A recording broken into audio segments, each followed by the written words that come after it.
raise your hand if you thought you were on live for the last 10 minutes, sitting here talking to everybody, and then realized you didn't hit the button. That would be me. The annoyance I have at my own self at least 10 times a day at this point in my life. I'm mad. I annoy me. I don't need anybody else to annoy me because I annoy me to death. I don't even know what I was telling y'all about. I was doing a brain break with my toddler, and those are so hard. I was huffing like 2 minutes in. Girl ain't got no cardio anymore. I need to go get my walking pad out.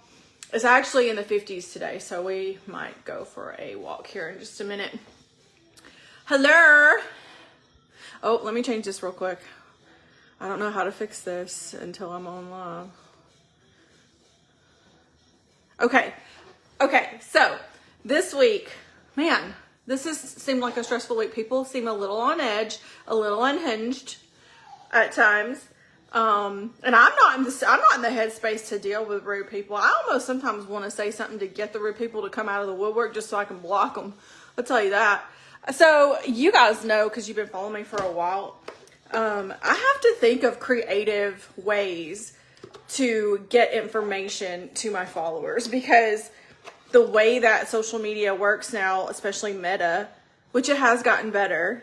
It has gotten better since the algorithm changed, but you guys won't know what I'm doing. The moment that I mention something about a show or a tour or anything else, the reach dies, like gone, nobody sees it. So I have to think of like creative ways, like questions to ask about a particular area.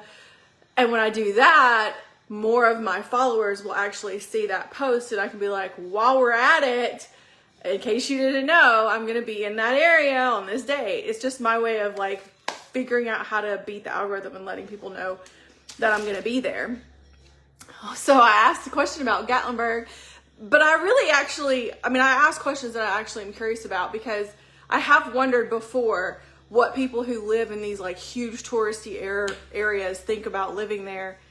And Gatlinburg is one of my favorite places. So my youngest daughter is definitely a beach girl, but I'm a Gatlinburg gal. And if we can't do Gatlinburg, then we're going to Branson. I got friends who are like, we're going to St. Lucia, Turks and Caicos. I'm like, well, Branson. We're going to Branson. I save up all year so we can go to Branson.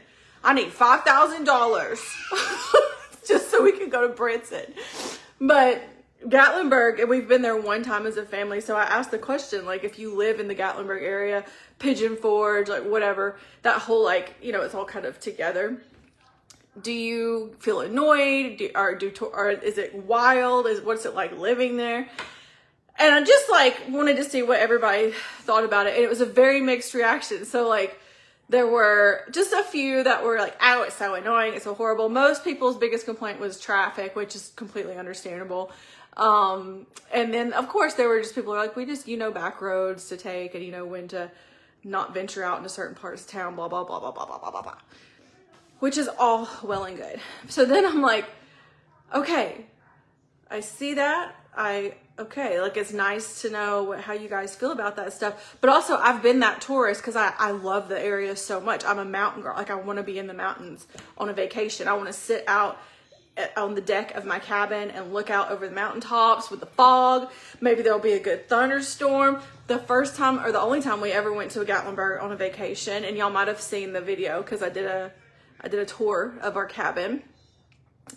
We had a thunderstorm, like a lightning thunderstorm the first night, and we were really high up on the mountain, so it was just so awesome. It scared my kids to death, but I was like, open the blinds, let's go look at it. It was so great, and that is the funnest vacation, in my opinion, that we've ever had, and I couldn't wait to go back. And so I am incredibly excited to have shows in Gatlinburg, because I just want to go to Gatlinburg. I'm just stoked that I have a reason where I get to go. But so I wanted to make sure anybody who follows me and lives near that area knew that I had shows coming up. But then I got to thinking, do people like live there, or am I just hoping that there's enough people visiting the town that weekend who happen to know I have a show. So that was the point of me making the post. One lady, like Kathy from Michigan, it really piffed her off that I was letting people know that I had a show. She's like, oh, so I see what you're doing. You're just marketing yourself to these people and using a question. And I was like, yeah, like 100%. I'm asking a question so that my followers who live in the area will see it, and then I can let them know that I'm going to be there. And she's like, well, at least act like you care. Great. Blah, blah, blah. Like, go away. I love it, but my favorite thing is when people leave stupid comments and are like all pissy and unhinged, and then they like make it so that I cannot respond to them. So you just drop your little negativity bomb and then dip before I can respond, because you know I was coming for you. You knew. I'm perimenopausal. Like I was like, I got so much in the barrel right now. Like, don't, please. Well, you want to FaceTime and have this argument? Because I would love to. But she blocked me too fast, so I blocked her back. But anyway, sorry if I offended y'all by asking what it's like for locals. My whole thing was, I'm hoping that locals are going to come to the show. And from what I hear, the show is not in like the crazy, strip. And it's actually in a fairly peaceful area. So if you are anywhere near Gatlinburg, Pigeon Forge, Steverville, any of those like cities around there, I have a show coming up I have two shows, March 7th and March 8th at the Jersey Hustle Comedy Club. And I guess it's not like right in the middle of all the chaos. So if you want to come, hopefully you hear about it and you know, I'm just happy to be there. But I was hoping that locals would hear, people who live in the area, and they could come and watch, because I don't know where else to go around that area. There's like no comedy clubs, like, because it's all like big show type strips. And like, from what I gather, the theaters that are there are for a specific show that they do like every day. So this little club is going to be fun. It's small, it's intimate. I think there's only like 100 tickets available even per show. So it's like tiny. So we're going to be like this close while I tell you jokes. I'll probably spit on you a little bit, and vice versa. So, and it's okay, because in Gatlinburg, nobody cares about germs. And we all know that because all of us rushed there during COVID, because it was the only place everyone wasn't acting unhinged. And you could actually go places without putting a mask on. It was amazing. We were like, we love it here. So yeah, Gatlinburg, March 7th and 8th, coming up here in about a month. I'm all over Tennessee right now. I love Tennessee. And I saw there was a few people who don't live in the area, but, oh, I've heard this and that, and they said some pretty rude things. And I just want to say, I love the people there. I love them. It's the nicest human beings you'll ever meet in your life. I love y'all so much. So welcoming and friendly and just easy to be around and talk to. And I know it's going to be a fun show because y'all are so I know you're going to be wanting to laugh. Apple Barn is amazing. Go get, I don't like wine. I don't know if you ever saw the video, the one New Year's. I actually made a real effort to try and figure out what it is that so many women love about wine. I don't like them. I don't like any, honestly, the older I get, I'm not a drinker. None of it. Everything tastes like bitter piss to me. And I'm just not, even if I wanted a drink, I can never do more than, I'll do like 3 sips max. And the 3 sips happen over the course of several hours. Right? But Apple Barn has amazing fritters. I know that because we took the kids there, and the food was so good. And there's so many things that we did, and there were so many things we didn't get to do. I almost feel really bad that I'm just coming with me. I am bringing my friend, and obviously my feature act's gonna come. But I do wish that my whole family comes. Straight up, we can't afford it. We can't afford it. We can't afford to pay $1,000 per person to fly somewhere. You might get there, you might not. You might have paid $1,000 to spend the night at a stupid airport and have someone shove a gun hunting wand up your cooter. Like, it's the flying. Everything about flying makes me furious. Absolutely furious. That's another post I made that really stirred up a lot of know-it-all comments and kind of rude comments and like back and forth, and then understanding ones, and then people who can just talk to people like human beings instead of always having to be like, I'm smarter than everyone else. So the stuff that's going on with planes, yeah, it scares me. It does. And I don't watch the media. I don't watch the news. I haven't watched the news in years because I don't like anything they say. I don't like the biasness. I don't like the way they shape and manipulate stories. They word things to evoke a specific reaction. I get that. I don't watch the news.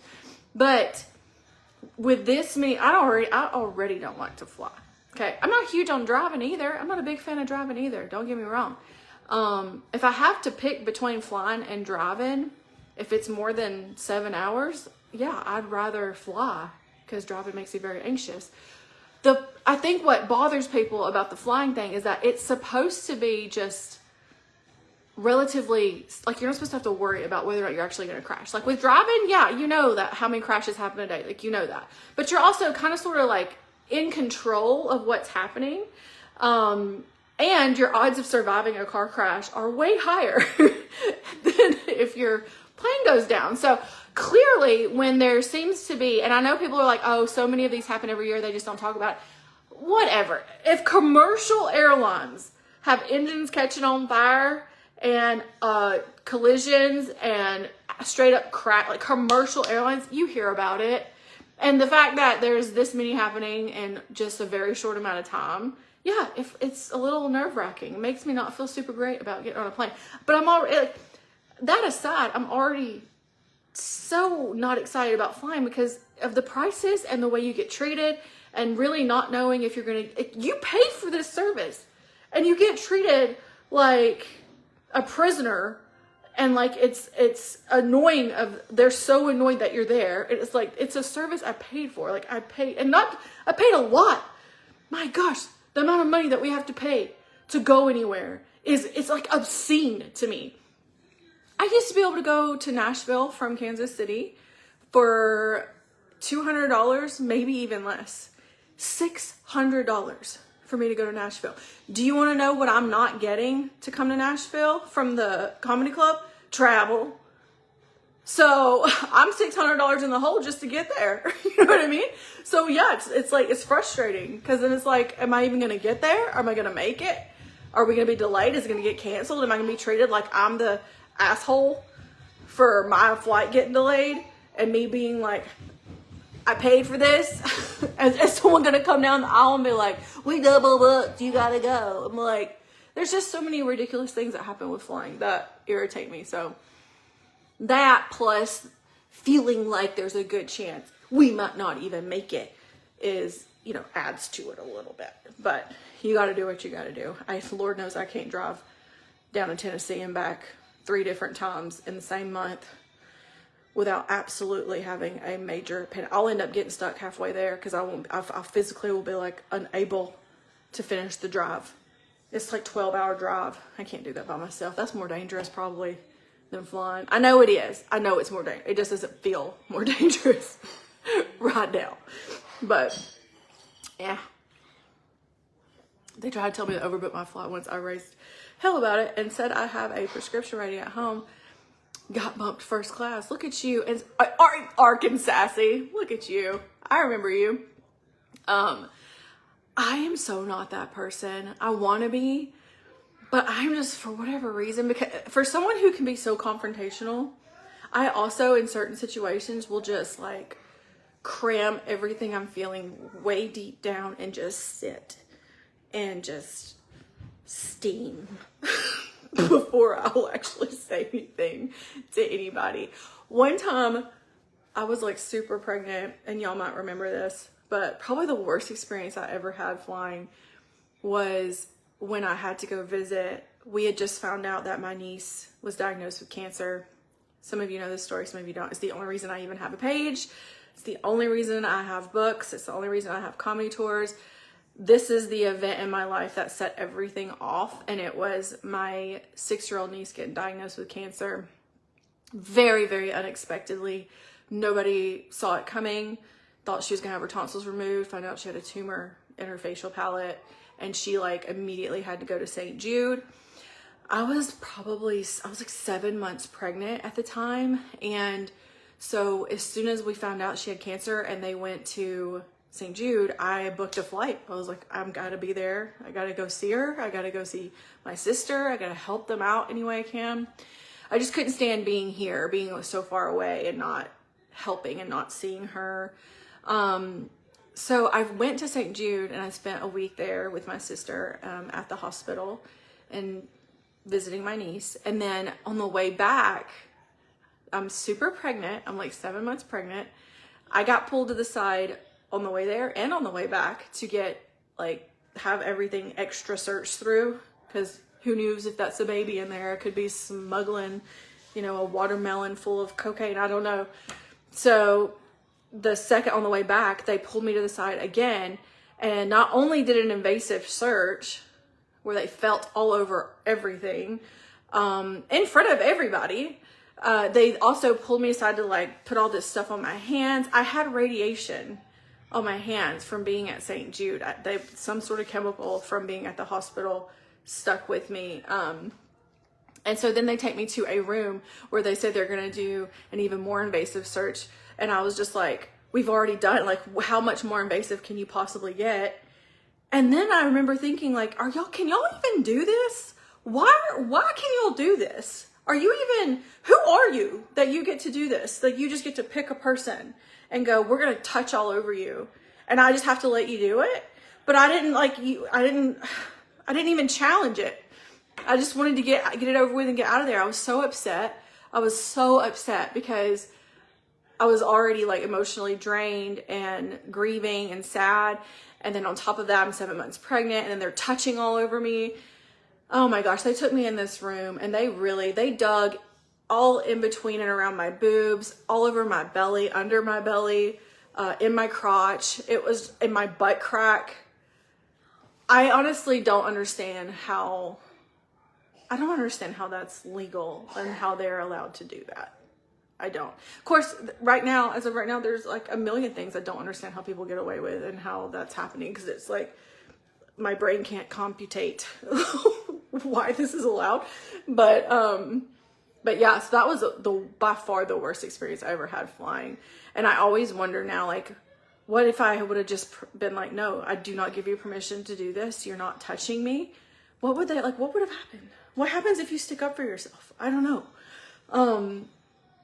But I don't know why that went there. Gatlinburg. I have a funny story about Gatlinburg. Okay, our first time going to Gatlinburg, we did drive. We didn't fly because there's so many of us and it'd be too expensive.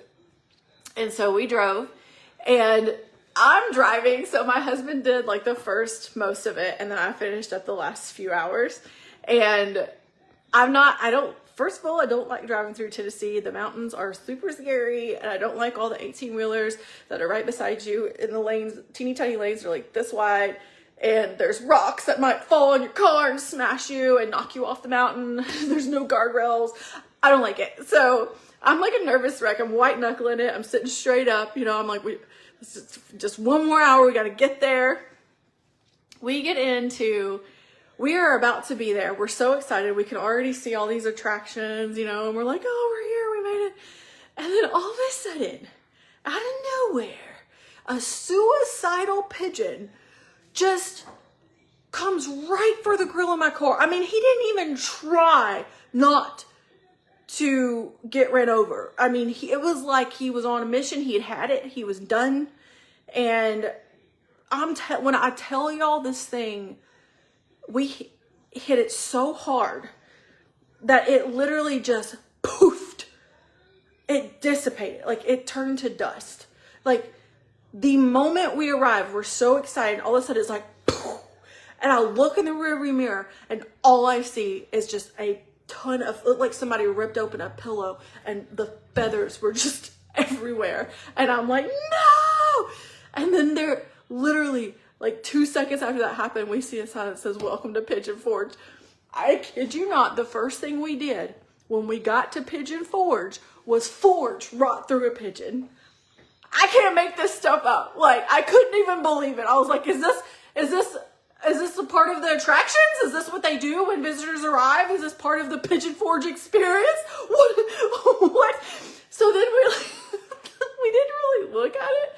The whole vacation, we get home, and dude, there was a hole, a pigeon-sized shaped, just pigeon-shaped hole in our grill. And that little thing, what was left of it was still stuck in our grill for like the whole vacation. We had to take it somewhere eventually and get this pigeon out. I could not believe it. But other than that, it was the best vacation of our lives. And to this day, my husband still tries to act like that's my fault. Like I'm such a bad driver. I was like, what does my driving skills have to do with some pigeon with a death wish picking me as the tool of choice to end his life? That's nothing to do with, I didn't want to hit it. I didn't want to hit the pigeon. Just like I didn't want to hit the pedestrian the one day. Like I didn't want that to happen. They shouldn't have been there, you know? So anyway, okay, I told y'all this to tell you, locals, I'm not a pigeon killer. I didn't do it. He did it. He made that choice. He knew that I was going 55 miles an hour. He knew he couldn't survive that. I don't know what the heck. I've never seen a bird go for a grill instead of out and away from it. I'm telling y'all, this stuff only happens to me.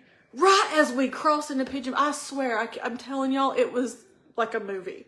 It was the craziest thing. And I mean, the poof, like the way, it was like a cartoon, the way these feathers exploded and then slowly floated. They were slowly floating down to the ground. I could see it on my rearview mirror. I started crying. I mourned this pigeon. I don't like feeling that. I have cried every time I've ever run over an animal. The only time I didn't cry running over something was when it was a person and I got real mad because they shouldn't have been in the road. Putting me through that. You're going to put me through that? Get out of the road. You just about ruined my life.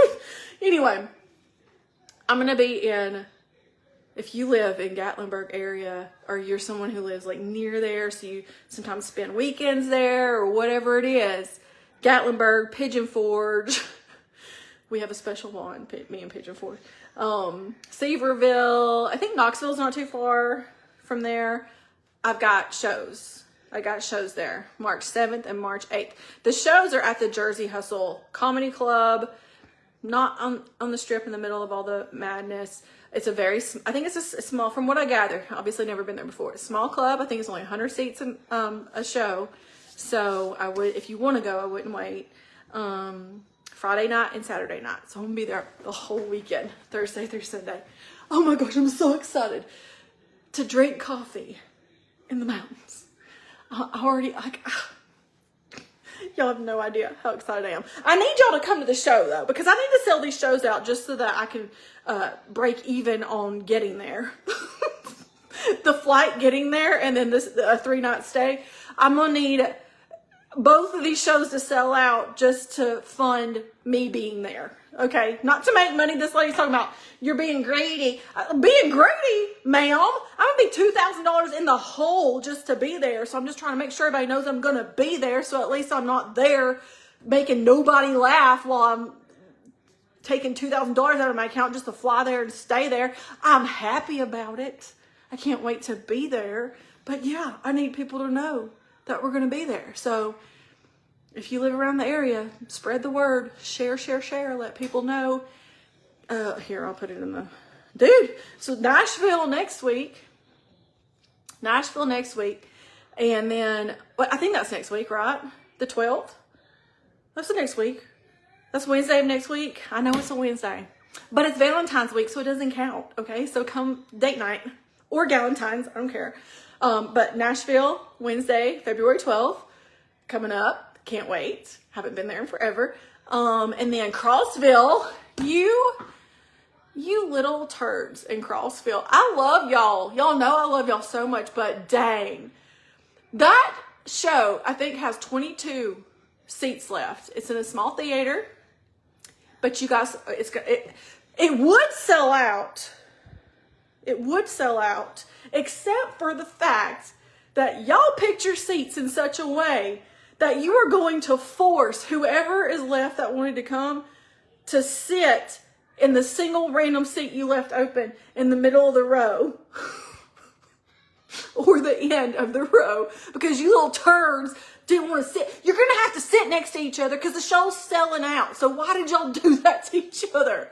You just single-handedly made it more difficult for me to sell that show out. There's like 22, 23 seats left, and they're all spread out. You little stinkers. That's why you can't have nice things. That's why you can't pick your own seats normally. You just get to pick your section, and the theater picks the seats to prevent y'all from doing the whole, well, we don't really want to sit next to anybody we don't know. Like at the movie theater when people do that, and they leave like one single seat open in the middle, and then you have to be the jerk that comes up with your person and be like, hey, can the whole row scoot down one so I can sit next to my person here? Then you gotta do that. And y'all put people in that position now in Crossville. Now they've got to do that. If they buy those single tickets, they're going to have to do a whole thing where they go to the row and they go, hey, our seat's right down there in the middle. But if y'all would all just scoot down one, we could actually sit together. Can you do that? Y'all put each other in a position to do that. But there are some tickets left. So there are a few tickets in the balcony that are next to each other. I think there's 6 maybe that are next to each other. Good job. You ate your grapes and your bacon? Yeah. Good. So if you want to sit in the balcony, there are a few left next to each other. The rest of y'all are just going to have to figure it out and have some conversations with each other at the theater. And be nice to each other and understanding, because we'd really I would love to sell the show out completely and not just have, 5, just one here, one there, one there, one there, not sold just because they weren't sit together, but I cannot wait for that one. So my mom's coming to that one. I guess my mom said, well, I guess I could be a seat filler for one of those middle of the row ones. That's what I'll do. Thank you, Mom. I appreciate you. And then, so we've got Nashville. Crossville is March 1st, almost sold out. Like I said, just go by yourself, I guess, if you want to do a single seat.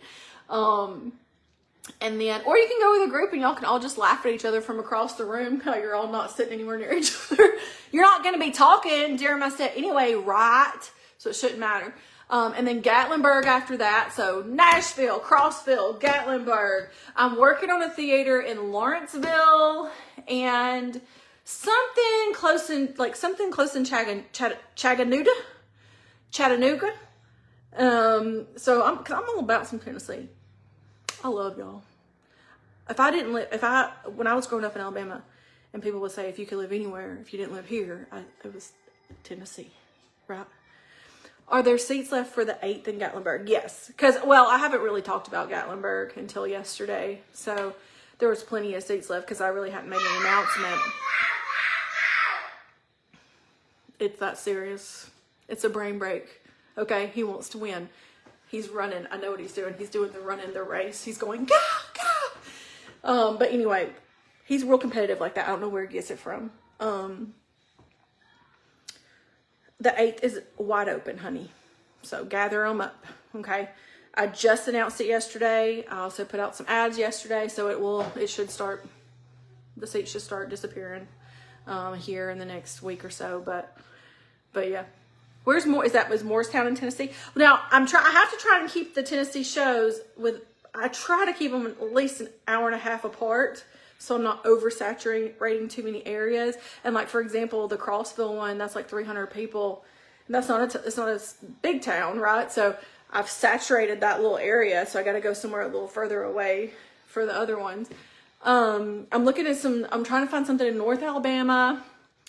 Obviously, there's going to be a new set of fall shows to be announced later. So if you didn't see your city on the current show schedule, don't freak out. This is just for this season. I'm going to have a whole nother set of shows for the fall, which will probably be Texas, North Carolina, South Carolina. I would really like to go back to maybe some Michigan areas. I'd like to go to Wisconsin, Colorado, so many places. Phoenix, Pittsburgh. There's so many places. So I've still got a lot to add. I just joined your live and was freaking out thinking sold out was the the 8th. No, you're good. You should be good. The 7th, so I have one show Friday the 7th, one show Saturday the 8th. If either of those sell out in the next like week or two, then we'll add another one to that. But I mean, my goal is really just to sell out 2 of them, and it'll be super fun. It's going to be intimate. We're obviously going to have meet and greets. I don't know how many of y'all I'm going to hug because there's so much flu and everything else going around. My kids are just getting through it. Can I tell y'all something? Let me show you something. I'm flabbergasted because where did it go? Oh, there is no reason for me not to have been deathly ill at least once in the last couple of months. And the only thing that I have done consistently every day is take these D3 and K2 from Micro Ingredients. So I'm a believer. I'm a big fan of Micro Ingredients. This bag came with 300 of these little vitamins in it, and you just take one a day. So it's like one bag is dang near a year. And yeah, that's the only thing I've done every day. And I have not gotten, I mean, and y'all know, if my kid's puking, it's going to be near my face. You know, if they're coughing, if they're sneezing, I'm the one covered in their germs. Like I even gave up. I was like, I don't even know why I'm trying to like sanitize them. There's no point. It's like shoveling while it's snowing. You know what I mean? It's like washing my hands as they cough onto my chest. Like, just no point. You know, I gave up. I was like, just let me in. At least if I get sick, maybe I'll get a couple of days of rest. You know, but I didn't. I mean, I had a few days here and there where I didn't feel so great or I had a tummy ache, but they were like sick for a few days, and I didn't get it. I didn't get it. I don't knock on wood because I believe in, because my Lord and Savior is the only one I pray to for things. I don't believe in like D3 and K2 vitamin. I'm telling you, that's the only thing I do consistently. It's the only thing I put in my body every single day consistently. And I haven't been getting sick, so I do suggest that. You just have to Google it. I don't have a link. I don't have a code.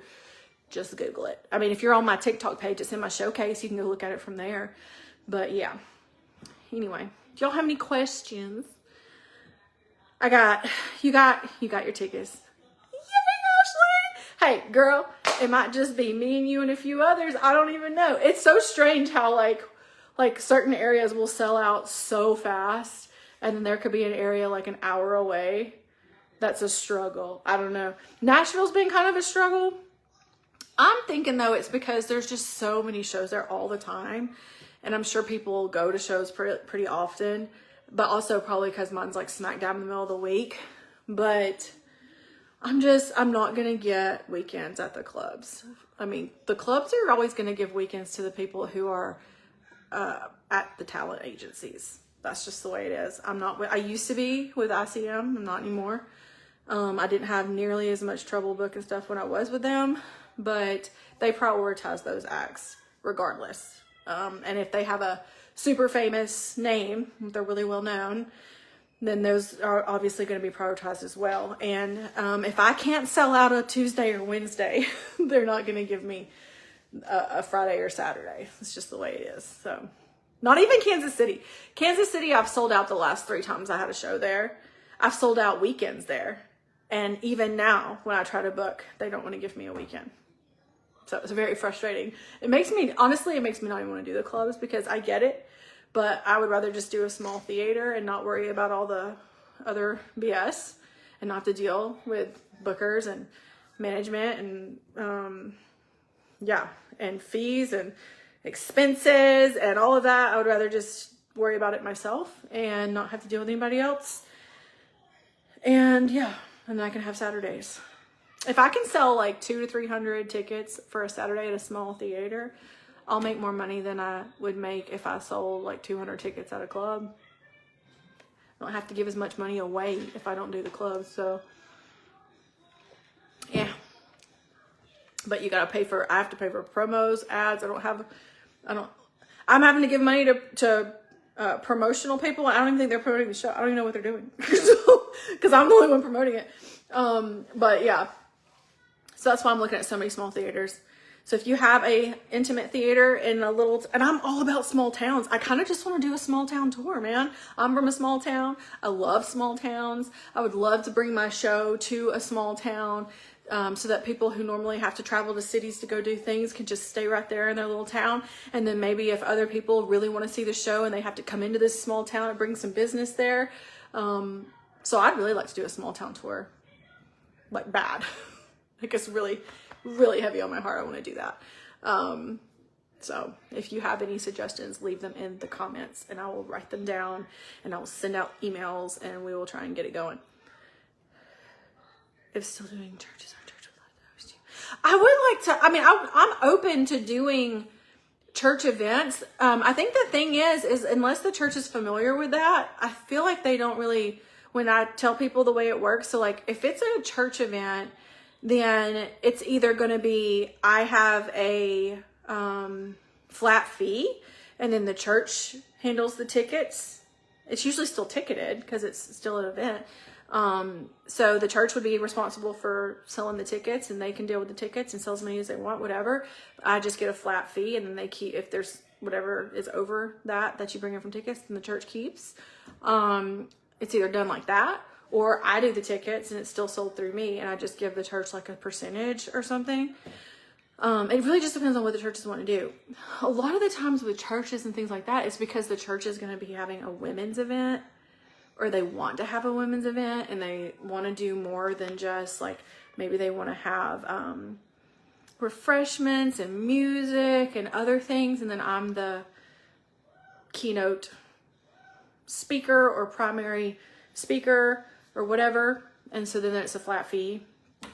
So yeah, that's how it works. And sometimes churches want to hold a women's event, but they want to hold it at an event center, not necessarily in the church. And they're looking for someone to be the entertainment or whatever. And I can do that as well. Obviously, I still always promote everything on my social media. So it's not like the places are on their own completely with selling tickets. Like if I'm going to promote it, but yeah, I'm open to all of that. I really am.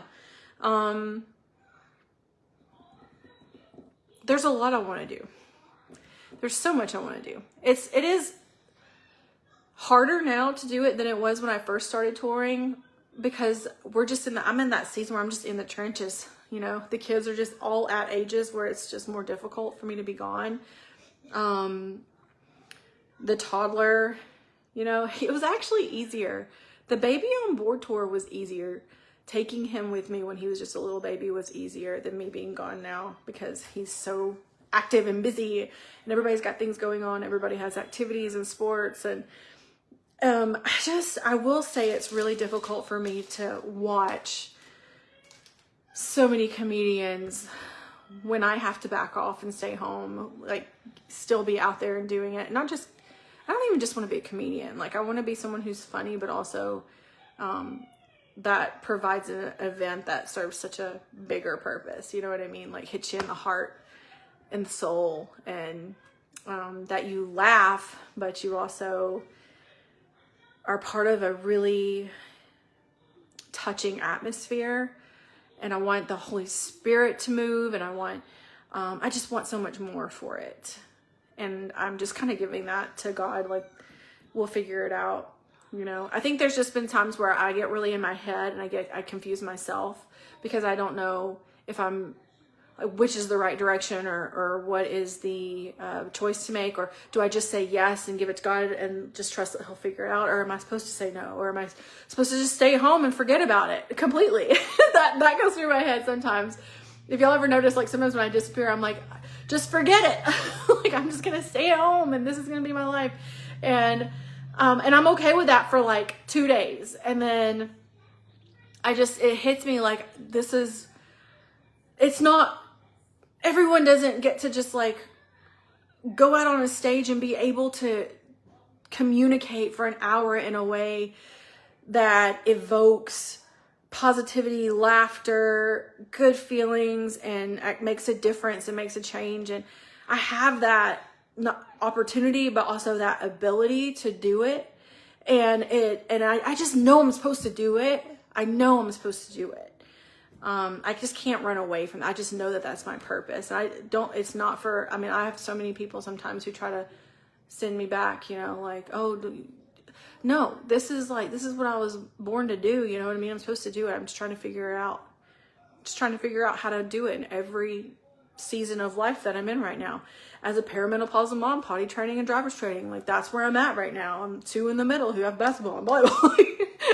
And there's house to clean and groceries to get. And I'm a full-time chef and Uber driver. It's like just trying to do all these things.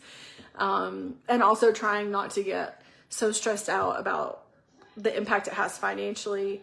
You know, whatever money I make goes right back out to fund getting to and staying at the next performance. So it is difficult. And I have to figure out a way where I can do this and actually put some money in my pocket so I'm not away from home and not even able to help support my family. So it's a lot. There's a lot that goes into it. And there's a lot going through my brain every day. Yes. And you know, Jessica, I have followed Leanne Morgan's career for so long. I just like someone who watched her for a while and then watching the process of her like blowing up has been very interesting. And I've wanted to talk to her early on, like before she really like exploded. I was doing shows at Zany's in Nashville, and I remember I was saying like I really think the thing that I need, because I'm headlining shows, but I think the thing that I need is to open for someone who's more well known than I am, expose myself to different audiences besides who already follows me. And I remember the booker there said she thought I would be great with Leanne Morgan. And I was really hoping something would come from that. And then probably like a month after that, she exploded. And I was just like, man, I'm never gonna be able to get a hold of her now. She's just too big. She's too famous. And now, I mean, obviously now she's like way too famous. I guess I could try. I don't know. I don't think I'd ever be able to get in touch with her. I don't know how all these people are always connecting and getting in touch with each other. I feel like I'm sort of always outside of that circle. But I do think I would have been a really great addition to her tour. And it would have been a cool, even just to talk to her though, just to like see what it was like doing this and having this purpose and having little babies and having teenagers in like every walk of life. Yeah, I don't know. I don't know what the future holds for me. I don't know if I'll end up having a career like hers, but thank you. I have to say, I can say this. I can say this with confidence. It's a good show. You will have fun. You're going to laugh so much. I just feel like that's the thing for me that makes it so hard to ever like give up on it, because it's too good. It's too good to give up on it. And it has been from day one. And to be able to headlining these clubs is actually very difficult. Usually it's very, very hard. And comics who've been just doing like open mics and pursuing comedy since they were young, they've been daydreaming about headlining clubs like this. And I've gotten to do it since day one. And that is not, I am aware of that. And I'm so grateful for that. I just don't know. I don't know that my long-term goals are the same as most comedians. I'm not trying to be on TV or be famous or anything like that. I want my shows to expand. And I want more people to be able to experience the live events. And then I want the live events to turn into this thing that I have in my head. The hope and humor thing that I have in my head is what I want it to turn into. And then who knows, but yeah, it's good. I mean, if you're following me here, you're definitely going to love it. But there's been a lot of times where people were there who didn't know who I was, and they had an absolute blast and would be like, gosh, why doesn't anybody know you? And I'm like, well, some people do, but just a tiny little, I'm like a, W list lister. So, it's really just exposing it to more people, I guess, is the thing. And hopefully promotions will get a little better with the changes that have happened in Facebook, because like 2020, 2021, those tours were, I sold out almost every show pretty quickly. And it was just because, but it was because you could very heavily rely on your social media followers to see what you were doing. The algorithms were working on our behalf. And then, the last 2 years, they really shut that down like hardcore because they wanted you spending a ridiculous amount of money on ads.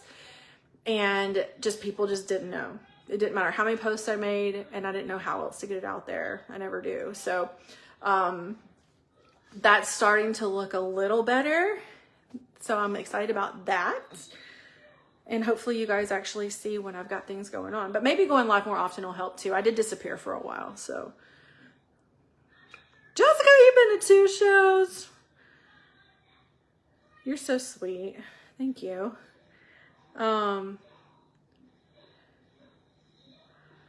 Thanks, Lisa.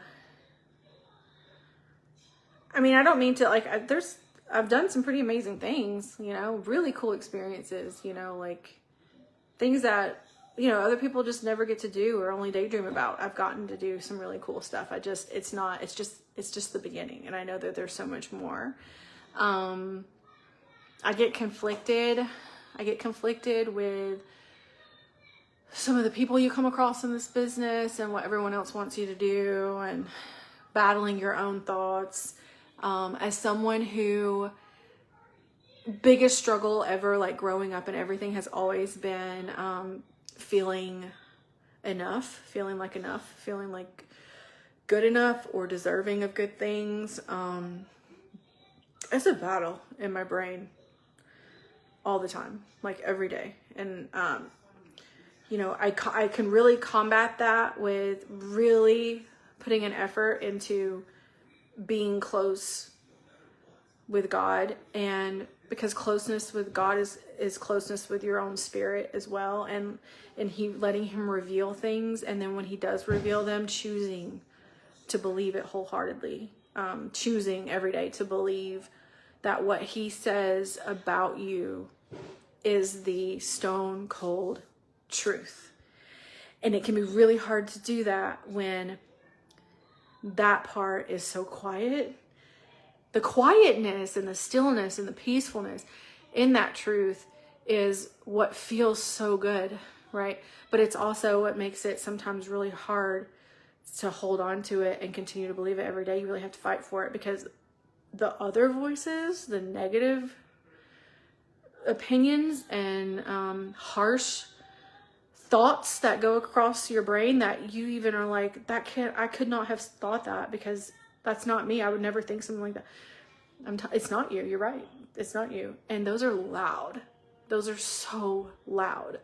So if you want to be able to cancel those voices out and really stay rooted in the truth, it takes an active effort every day. Every day. It's not easy. It's so much easier to just wallow in what the world says and what other people think, and the hatefulness and the anger. And oh my gosh, I have so much anger. It makes me laugh so hard how sweet people sometimes think I am. Because I can be, and I'm not saying I'm not, but gosh, the amount of anger that I have to swallow almost every day, it's always there, like right underneath the surface, because there's still things I definitely need to heal from. And that's also an active battle all the time. Like if you think you've been healed, so you're just like, I'm healed and I don't have to think about it anymore, it's going to come back up. It's going to come back up, because those demons are always going to be after you. And the further you get away from them, the harder they're going to come for you. So you have to actively, continuously, really reaffirm your closeness with God and what he says is true, and what he says is true about you, what he says is true about others, and seek that peace, and then let him peel you back layer by layer, and let him show you, you know, what each of these moments that have really planted horrible seeds of thoughts in your head and in your value and how you feel about yourself. Let him show you how to grow through those, because he will. He's done it for me even. It's like, and I know these things and I still struggle. because those thoughts don't go away. They still come up. So if you're not strong, if you're not strong in the word, and if you've gotten separated from God with things that, it can be small things, it can be really small things that don't even seem like a big deal to most people, that other people would even look at you like, oh my gosh, you're ridiculous. But you know what they are. You know what they are. I'll be real honest with you. Something that I struggle with, that I know is a struggle, I actively know is a struggle, is what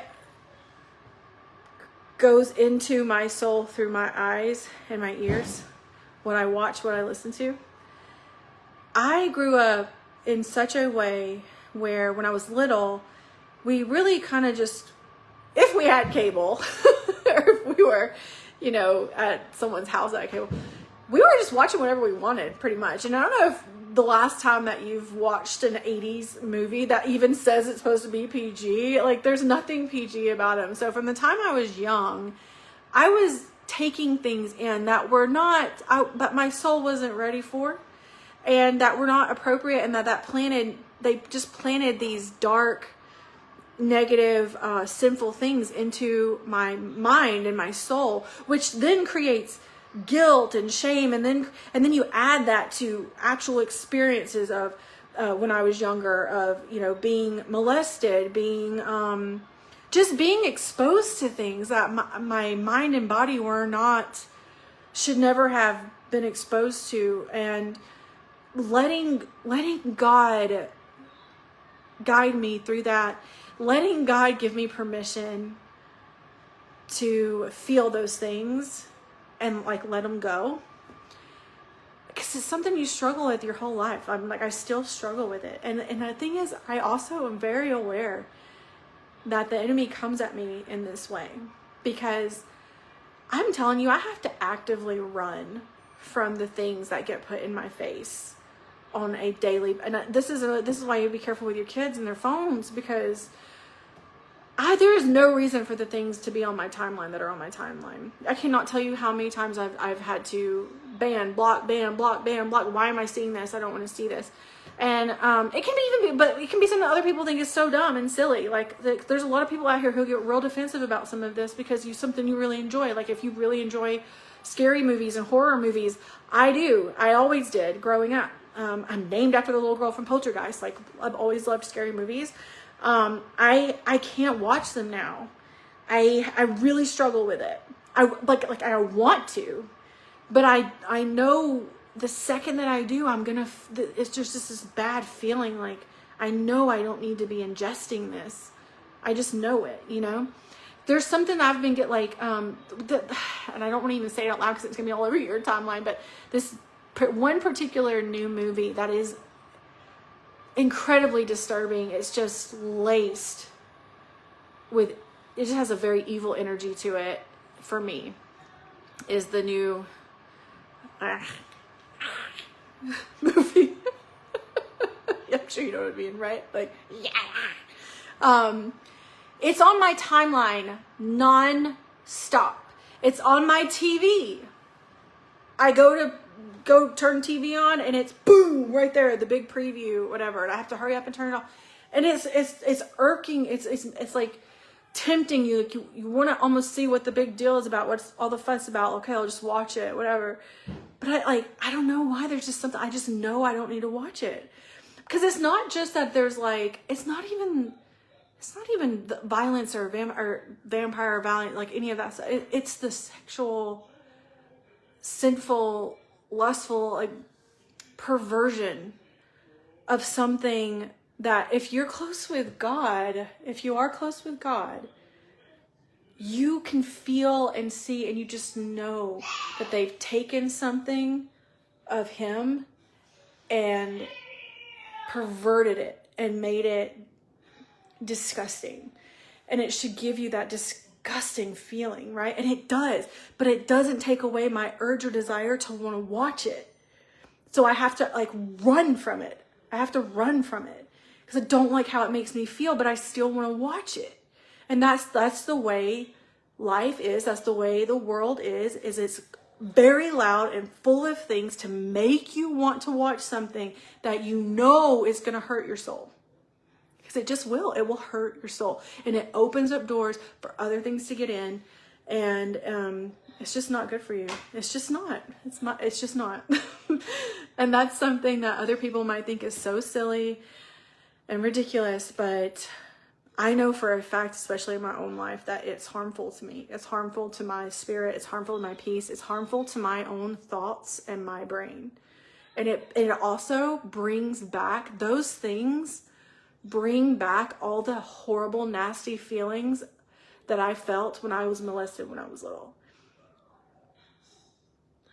All of these evil things are connected, right? And I think that if you're a believer in God and you're a believer in Satan and demons and demonic activity, then that's the point. That's the purpose, is to never let you fully heal